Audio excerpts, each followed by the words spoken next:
Dalawang bagyo pa rin sa loob at labas ng Philippine Area of Responsibility ang binabantayan ng pag-asa ngayong araw.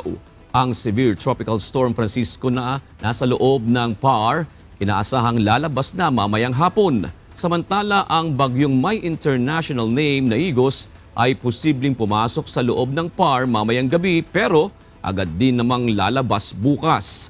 Pakinggan natin ang weather update ng pag-asa mula sa kanilang weather specialist na si John Manalo. Ito po ang ating latest satellite image at ipinapakita po nito na papalayo na ng papalayo itong si Bagyong Francisco at sa ating latest bulletin ay wala na pong nakataas sa signal number 1 dito sa probinsya ng Batanes.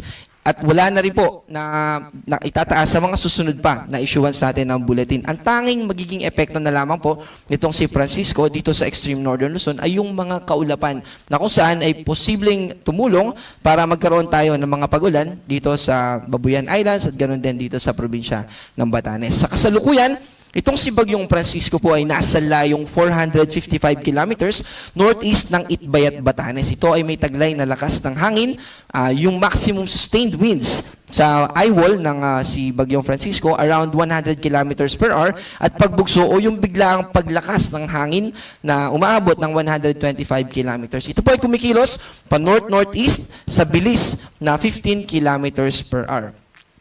Bahagya pong mas bumilis yung pagkilos nitong si Bagyong Francisco kaya naman mas mapapaaga din yung paglabas nito ng Philippine Area of Responsibility. From 10 kilometers per hour, ngayon po ay 15 kilometers per hour na ito. At dahil po dito ay posible ngayong tanghali o ngayong hapon ay lalabas na po itong si Bagyong Francisco sa Philippine Area of Responsibility at mababawasan na po yung magiging epekto niya sa anumang parte ng ating bansa.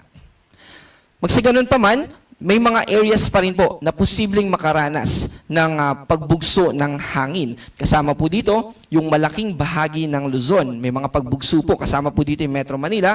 Ganun din sa Panay Islands, Negros Occidental at Northern Samar. Magpapatuloy po yung ganitong mga pagbugso ng hangin hanggang bukas. Pero by Saturday, mas mababawasan na po yung makakaranas ng mga pagbugso ng hangin na ito na magiging limitado na lang dito sa probinsya ng Batanes, Ilocos Norte, Ilocos Sur, Pangasinan, Zambales, Bataan at Lubang Islands. May nakataas pa rin po tayo na weather advisory o babala patungkol sa potensyal na malalakas na pagulan, at least 50 millimeters, 50 to 100 millimeters. By the way, yung value na ito po yung accumulated or yung total amount ng pagulan within the next 24 hours. Simula 11 a.m. ngayong umaga hanggang bukas ng 11 a.m. Ibig sabihin din po ng yellow sa ating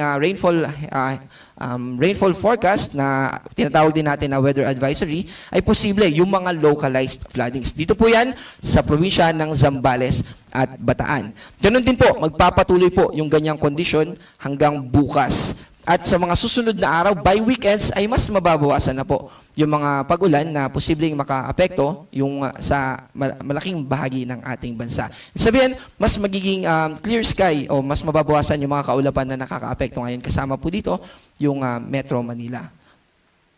Wala po tayong nakataas na gale warning pero gusto pa rin po natin na pag-ingatan yung ating mga kababayan lalo na dito sa northern and eastern seaboards ng Luzon. Posible pa rin umabot na hanggang 3.5 meters yung taas ng alon na pwedeng makaapekto sa atin kapag tayo po ay naglayag or nangisda.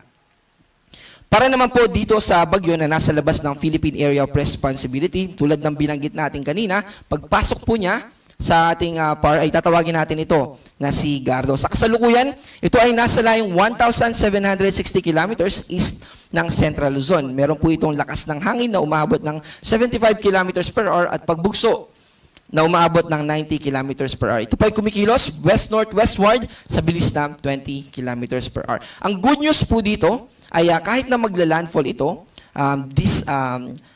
this evening ay wala naman po itong magiging direktang epekto sa anumang parte ng ating bansa. At bukas din po ng umaga ay posible na lalabas na rin ito ng Philippine Area of Responsibility. In short, ang tanging posibleng maging epekto lamang po nito sa ating bansa ay humila ng moisture na kung saan ay posibleng padagdag ng mga kaulapan dito sa western section ng ating bansa. Pero sa ating pong analysis ay hindi naman po natin ito nakikita na magiging malawakan at malakas na sobra na tipong magdudulot ng mga malawakang pagbaha. And good news po yan, pero kahit na may ganun po, ay may nakataas tayo na thunderstorm advisory, particularly dito sa National Capital Region o sa Metro Manila.